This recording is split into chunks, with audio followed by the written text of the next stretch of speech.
Hi, all. Welcome to our podcast. Today, we have with us a very special guest, one of the leading voices on the interesting world of sneaker culture in India, Mr. Vedant Lamba. Vedant is the founder of Mainstreet Marketplace. Now, Vedant's someone who's always had an eye on doing something unique and cool, whether it's making short films for his YouTube channel, Squid Films, to today being the brain behind one of the cornerstones of sneaker culture and streetwear culture in India.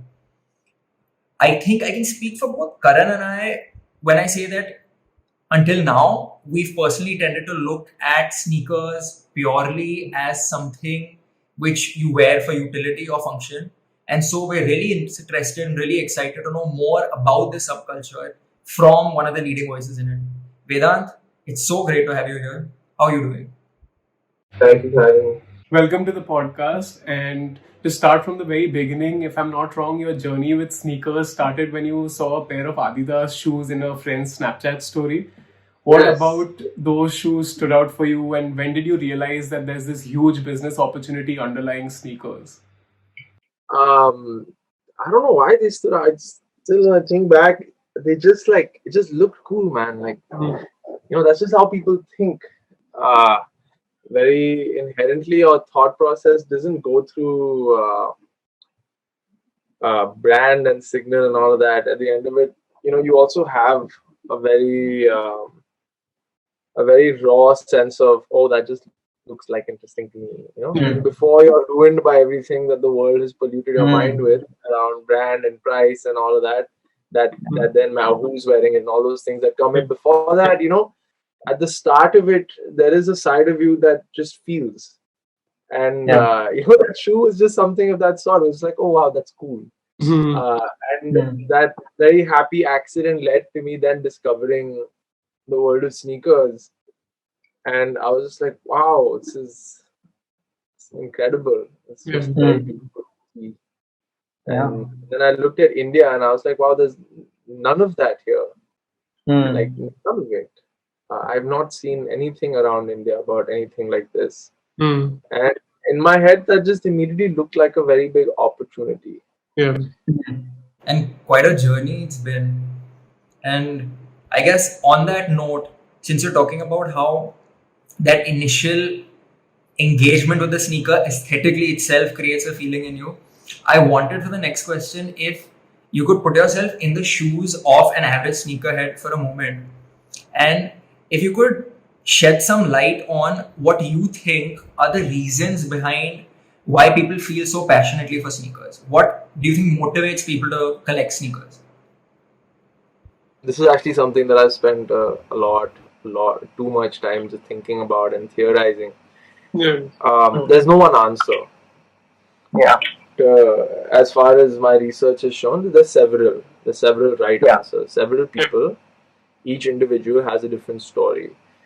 Shoes are just beautiful as a culture. They're unbiased when it comes to identity. When it comes to clothes, it's I got skinny arms. I can't wear short sleeve t-shirts, but the same t-shirt look great on someone with some really nice well built chisel with a chisel physique and all of that.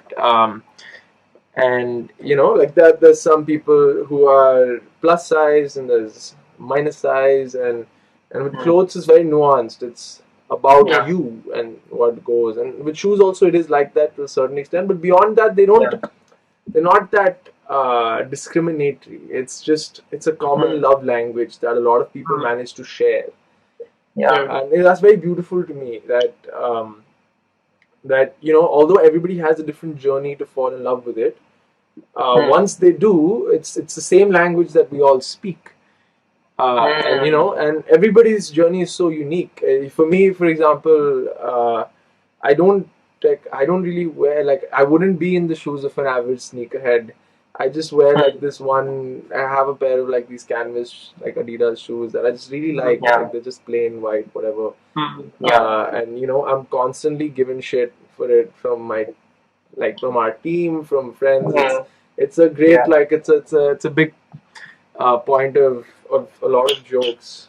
And for me, although I live, breathe, die in this world, I'm waking up, sleeping, I'm dreaming, and it's everywhere I look. There's shoes, shoes, shoes, shoes, shoes.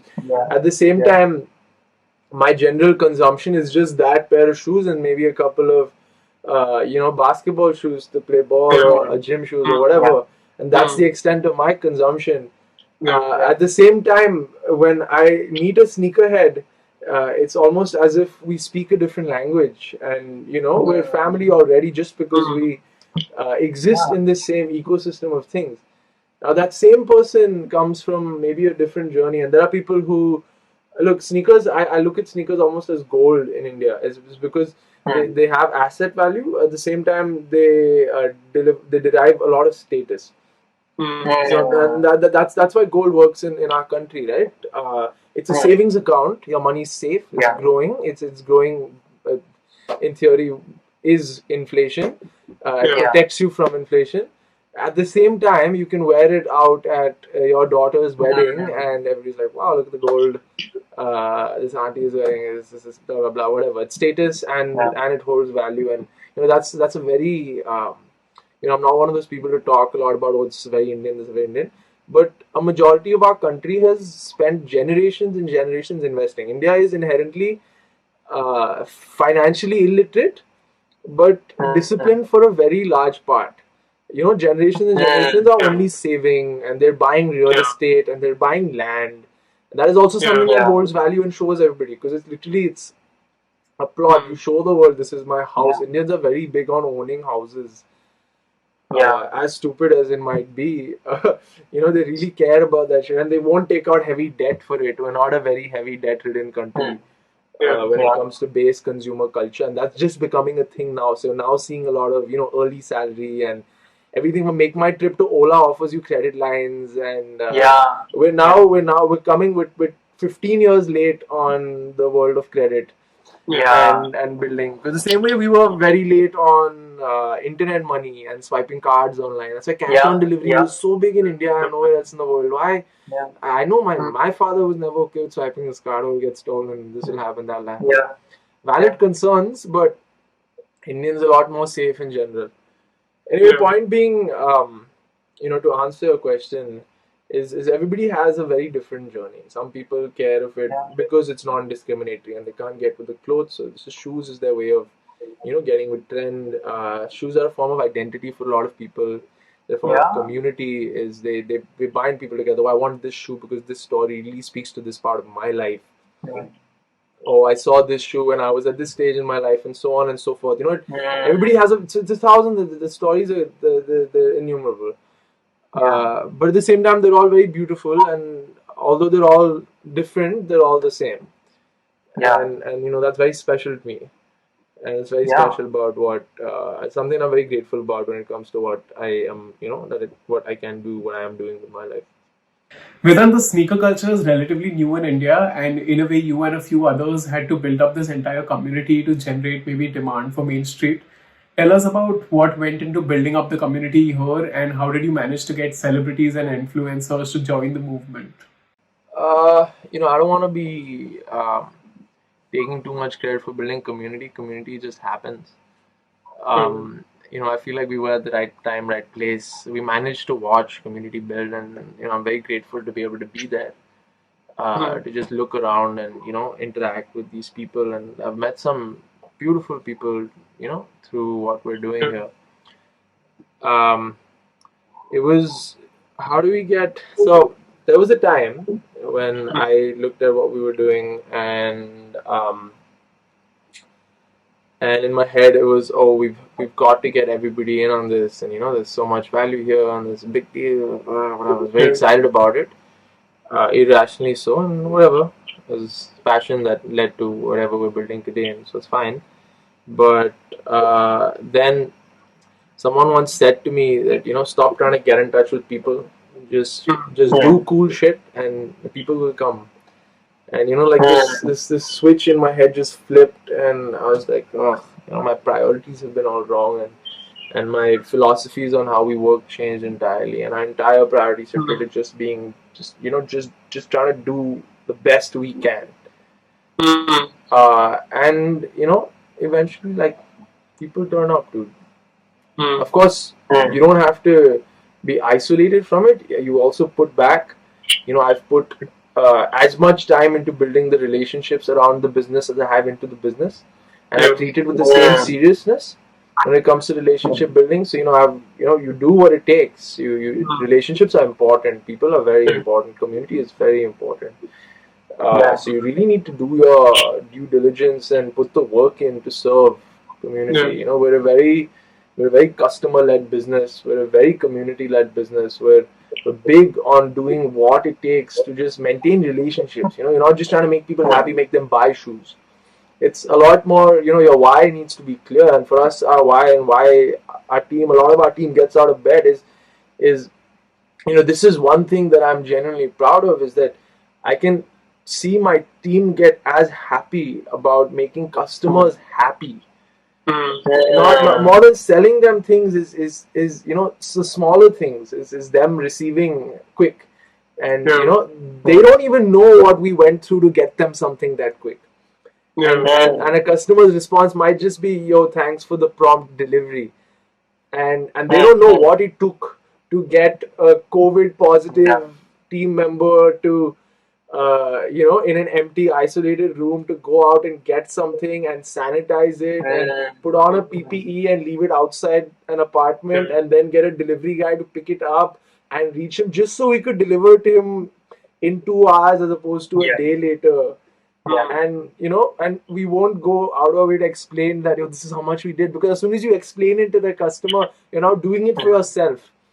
But you're very clear about we're doing this for you. And just in case they find out, that's great. But if they don't, that's fine. What we wanted them to know is that they asked for something and they received it, and you consistently do this over time, and you build philosophy out of this and process out of this, and it really compounds over time. A lot of I hear a lot of incredible, I consume a lot of business content, and I hear so many people who are obsessed with building scalable businesses talk about how in the early stages of building you need to do something that's not scalable, and that irrationality is it proves its value over time, and it comes full circle eventually. And so we're still in that stage. We're a very small business, a very young business. We're still doing a lot of non-scalable activities with the pure intention of just servicing community, and it makes us happy, dude. It's a fulfilling end of things. I find your philosophy underlying business fascinating, and in fact, it reminds me of another shoe business I can think of, which is Zappos, when Tony Hsieh started it. Like your entire idea of being passionate and caring about that, delivering that smile or that happiness to the end consumer, maybe in a non-scalable way. I think it's absolutely fascinating.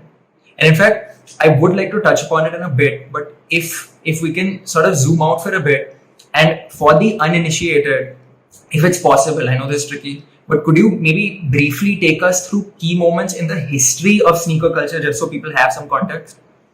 Okay.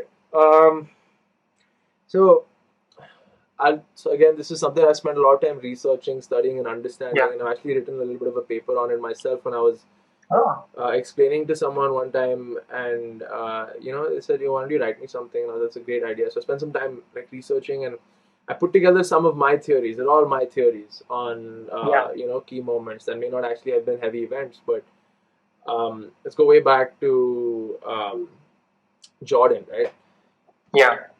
Community led first. So when Jordan launched, it was, Jesus, who is this guy? It's ridiculous. He's building waves and waves and waves. And then he has a shoe. Now everybody's like, oh, I want to be like that man. Because he had it, dude. He just had it. It's more than being a great athlete. It was a lot of things around that, right? Jordan being the person that he was, the attitude that he had, the right partners, Nike, all these things, they, I don't know if you've read the Shoe Dog, the founder of Nike, his book by Phil Knight. All of these things played into what it is today. It goes back even 30 years before or 20 years before when Nike was founding, and the base philosophies that built Nike, and then Jordan and his life and their intersection that then led to there's this community that follows Michael Jordan and wants to be like him, but now he's met Nike that has built a brand which has a community that wants to be like Nike, and they come together in this Jordan brand that, and then things happen. Everybody wants to identify with him. They want their friends to know that I'm a Michael Jordan fan. I'm wearing his shoes, but there's only so many shoes here. So naturally, there's a lot more people that line up to want it. It isn't a lot of brands that start these days start with, oh, we're just making a limited run. I'm like, but how many people really want it? Like, who cares that there's only 10? Are there 10,000 people waiting to buy 10? Is it? Maybe. If there is, that's great. If there's not, then looks like you're focusing on the wrong end of things. Sell the 10 fast. Sell the 10 fast so you can make 50. Sell 1,000. Why are you not selling 1,000? Why do you not like money? Like, why are you like, just give it to me. I'll take your money. You have too much money. This Jordan resale culture did not come from, look, guys, there's only 100. Buy it and sell it for 200. That's not how it happened. It happened because just that many more people wanted it. Resale came because someone was like, can you please give me yours? I'll pay you more. And so on and so forth. And, that community happened in sport with Michael Jordan. In skate culture, there was Tony Hawk. Now, Tony Hawk might not have found the right partner, so he couldn't create that sort of cult following. But in the music world in 1986, which was around the time Jordan was coming up, there was Run DMC. Unfortunately, may his soul rest in peace. Now, suddenly everybody knows about Run DMC since he passed, but what a lot of people don't know is that Run DMC played such a big. It was the first time a music group collaborated on such a large scale with a sports brand. It's unheard of. And they had the very famous song called My Adidas, and they had 16,000 people in an auditorium holding up Adidas shoes. They had cops shut that down because of how wild it got. And so all of these things were just happening. Culture was building. It happened very organically. This is 1986, 1987, and then 1994 is when Supreme started. Again, servicing just the community around, the skate areas in New York where skating was just popular culture. And it was just those people doing their things. And that's how those people identified with their community is, they were wearing these large T-shirts and these baggy pants, and they were just skating. And eventually, I'm sure a brand or two was like, that's a cool brand. Can we do something with you? And so on and so forth. And Supreme mastered collaboration. And they did everything from Vans to Nike to Johnson & Johnson with Band-Aids and so on and so forth. And that community built. And then early 2000s, as the internet started picking up, and again, this is my theory on how globalization played a role in this, is as the internet created exposure, this also plays into this theory I have of a lot of people who just find themselves on the internet. I identify as that. I was growing up, I just felt very, it's nothing really spoke to me. Nothing felt very homely. But the internet, I found places and things that, oh wow, that's so me. I really I identify myself as born on the internet. And accordingly, these communities started getting bigger. It's because around the world, more people looked at these communities and found out more of these communities and read about them. Like, oh, even I like that. And now someone sitting in Berlin could say, I want this T-shirt from Supreme in New York because I love skating and there's only 2 other people in all of Germany who ride skateboards here. But that's a community I identify with. I want a T-shirt like that. I wish I could buy one. And it was just a wish at the time, but fast forward a few years and now we have eBay. And earlier on, it was that community and the surrounding networks and the people around the lines who were like, I'll pay you more. But now there's people around the world. Now this kid from Berlin can go ahead and be like, well, I really want this T-shirt. I've been following XYZ skater for so long. I love Kate Moss. I really want the Kate Moss Supreme tee. And I skate. That's so me. I'm such a huge Kate Moss fan. And I love skating. I really need this T-shirt in my life. And I will bid a higher amount on eBay. And what eBay did was it took an existing culture and then monetized it for the world to see. This is what's going on, and it gave them infrastructure, and it just happened very organically. eBay was made as a marketplace, but people started using it for this. So it involved a lot of due diligence. It was, is it legitimate? Is the seller has rating? Speak to him. Is the price right? Oh, the price is off. It's probably whatever. All of that, and then these problems led to the formation of StockX and Gold and Stated Goods and Flight Club. StockX said, all these people trading on eBay, like they're so concerned about legitimacy, we'll just give them full security there. And we'll attract all the sellers. We'll allow people to bid. We'll allow sellers to place the lowest ask. You can see all the data. You can really understand things. It's like very organic, right? It's just a natural form of operation of how things would go. And then Flight Club would be like, but there's all these limited shoes, but there's no one space where you can go and just buy it. So Flight Club came from, we'll have all the stock. The only object should be money. You pay the price, you get whatever you want. Everything from Air Mags to Superstars, Adidas Superstars, you have everything. Just pay the money. So sneaker ecosystem developed over time as community grew, as market grew, as opportunity grew, as as people really saw what could be and what had to be, and then brilliant people built some brilliant things, and culture developed, so on and so forth. Here in India, 2016, as early as 2016, when there was nothing in the country for the sneaker world, Anand Ahuja and his partner Abhineet was so and they were just, like I said, like that kid in Berlin who just really identified here. And you've got these two brilliant, accomplished individuals who looked at what their passion was, and they're like, India needs this, and we love it so much, and then they built that, and they built this beautiful, the business of veg, non-veg into what it is today, and it's insane today. And similarly, Sangeet from Super Kicks went ahead and did the same with his passion and from where he comes, and he has his own wonderful story, and we've just been so privileged to be able to watch these things.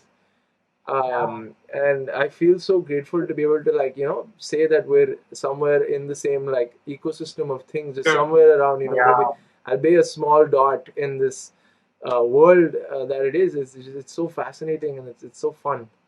It's exciting.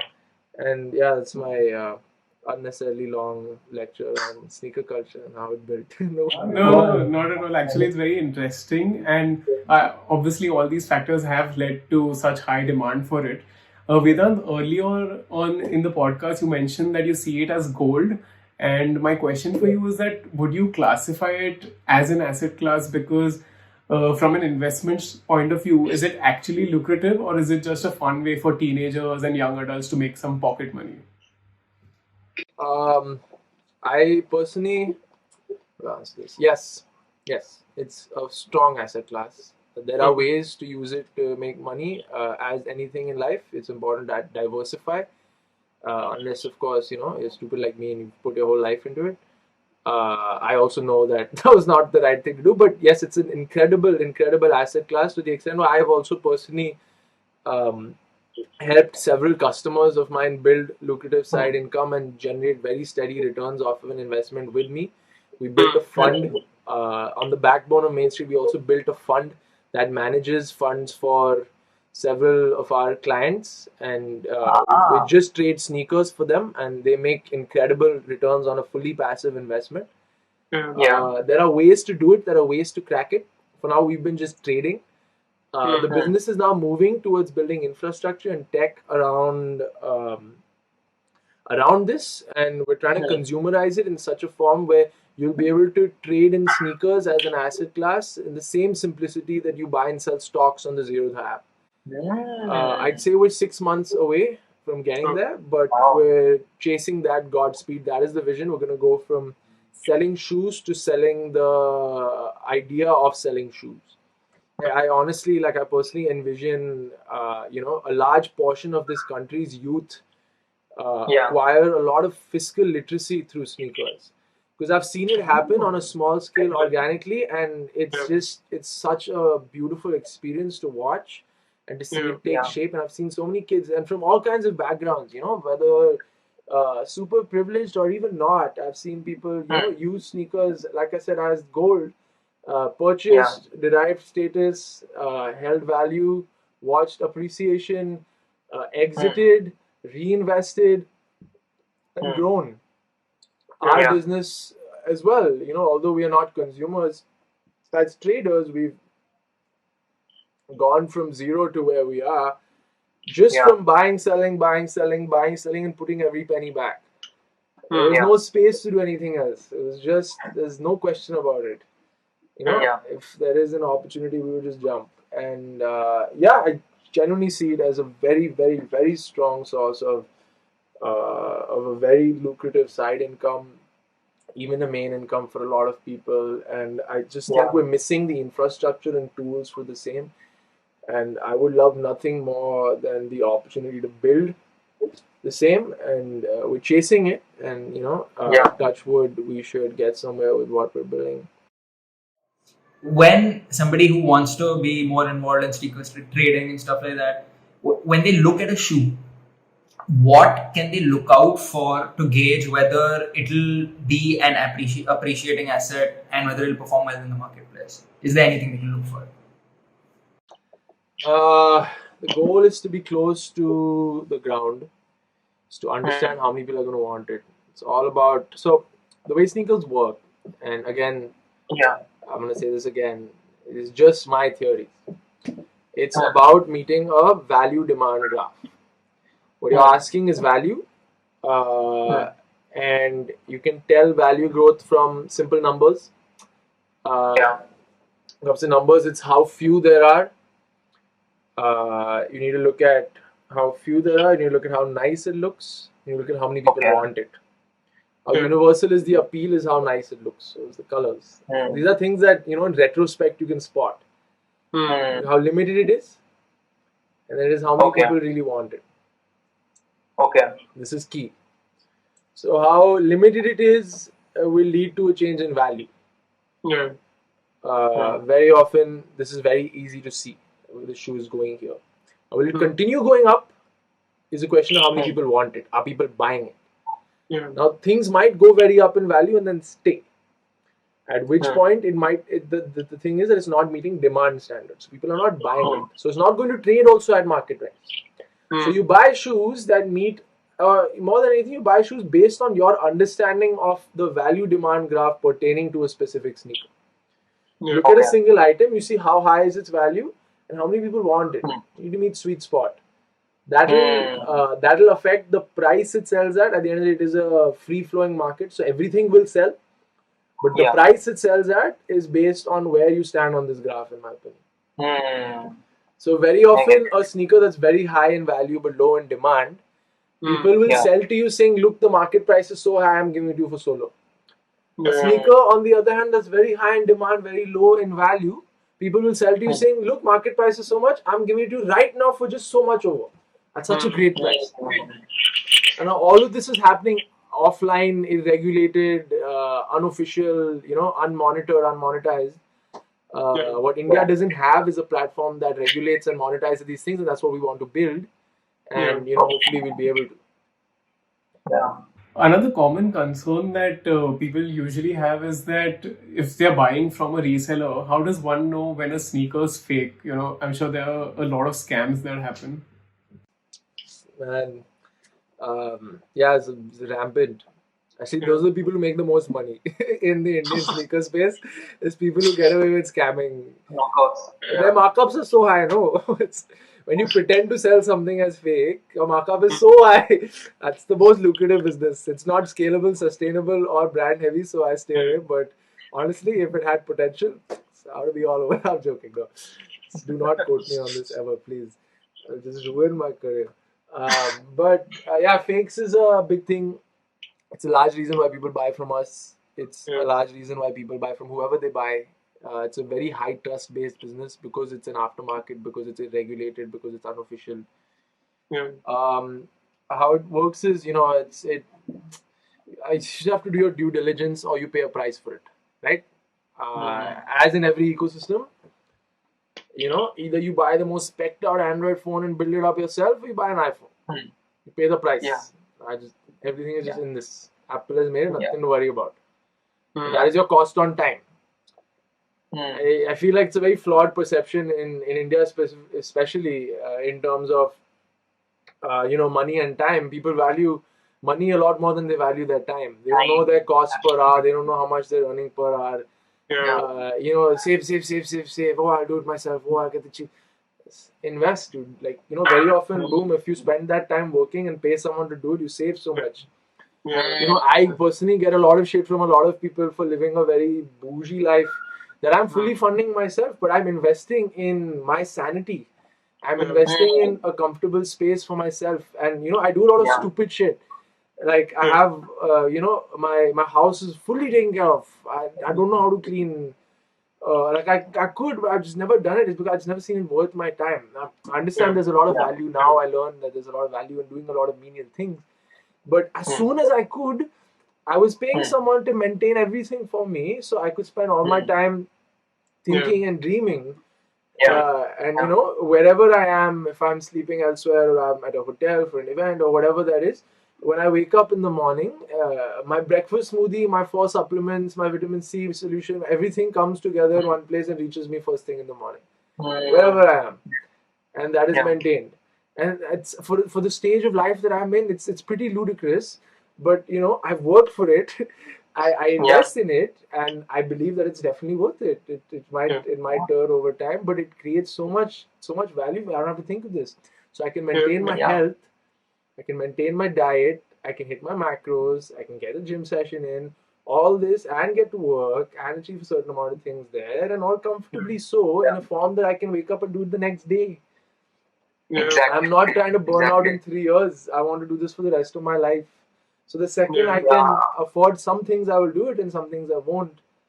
And all of that, it's why are we so same way with shoes. It's either you take the risk and hunt a hard fight for 500 rupees from some chodu modu reseller. Pay the kid, man. He's doing his work for you, or it's probably scamming you if he's accepting a price. Or then you pay a bigger brand and you let them do that for you. Or you might be young and that 2,000 rupees might be a big deal to you. Which I understand 9% on a return if you're buying a 22,000 rupee shoe, right? 2,000 rupees is a 9% discount. That's big in terms of a flip value if you're buying to invest and all that. In which case, when you do the due diligence and now you know why you're working, why am I legit checking myself? So I can make my money off this shoe, and so I can make that my margin. The idea is you just need to know. You need to understand and be aware of your personal setup and the ecosystem of things, and then choose and put together what works best for you. Everything in life is subjective and nuanced. There's no general application for anything. So you got to figure out what really works for you and accordingly play your game. So we'd also like to educate ourselves with some sneakerhead lingo. I'll name a few terms and acronyms, and maybe you can tell us what they stand for. So the first one is OG and OG all. OG is original. OG all entails, OG means that this is an original. OG also very often will refer to the first edition of a specific item. So for example, when Nike and Off-White did a collection, they first did the 10. So they did the Air Force 1, and so that was the first one that came out is the OG colorway, and then there was the black and there was the Volt. OG all entails that a sneaker that you are purchasing arrives with all the accessories that it originally came with. All the laces, receipts, the box paper, all that. So another one would be dead stock and DSWT. So in the world of fashion, dead stock is referred to product that hasn't sold. It sits in the warehouse, it hasn't sold the past season, whatever. That's how fashion works. Fashion works in seasons, right? You need to sell relevant stuff, how much of a current season. You don't want dead stock. In the sneaker world, it's quite the opposite. Dead stock refers to an item that again hasn't sold or whatever, but the idea is that it's fully brand new, untouched. Nobody has even tried it on. Brand new in the box. That is what dead stock is. That is DS, and then it becomes DSWT, which is dead stock with tags. So shoe might be brand new, but a tag might be off. But this is dead stock with tags. It has a tag. Another one is PADS. PADS this is where you get into the jugadu side of the sneaker world. PADS stands for pass as dead stock. I've tried it on. I wore it indoors just for like a house party. It's very fresh. Nothing you can see. It's as good as dead stock. Just take it. It's people start trying to sell shit. Then there's UA. Unauthorized, authentic, nakli, fake. Okay. And the last one that we have is Soul Swap. Sole swap. You go back to an iconic sneaker like the 1985 Jordan 1 in the bread colorway, for example, one of the first few shoes that ever came out from Jordan brand, and you manage to find one from 1985. That sole is probably crumbling. You replace it with another sole. It's now been sole swapped. Okay. All right. On that note, we end today's podcast. Thank you so much, Vedant, for being on the show. We had a great time chatting with you. We wish you all the luck for your future endeavors. Would you like to say any parting words? I'm sorry if I spoke too much, but the last time I did an interview, I got about 25 messages from people telling me, don't look so bored, please be interested. I said, I'm sorry, I was just trying to be quiet. So this is the other end. I'm trying to be more interested, and I hope it wasn't too much. Do cut out whatever you find boring or irrelevant. I know I speak a lot. No, I think the conversation was very interesting. At least Jay and I had a lot of fun. To our viewers, thank you so much for watching. Drop in the comment section what were some key insights for you from this interview. If you enjoyed the video, drop a like, share this with your friends and family. And if you'd like to see more such podcasts, then subscribe to the channel and hit the bell icon. See you all next time. Bye.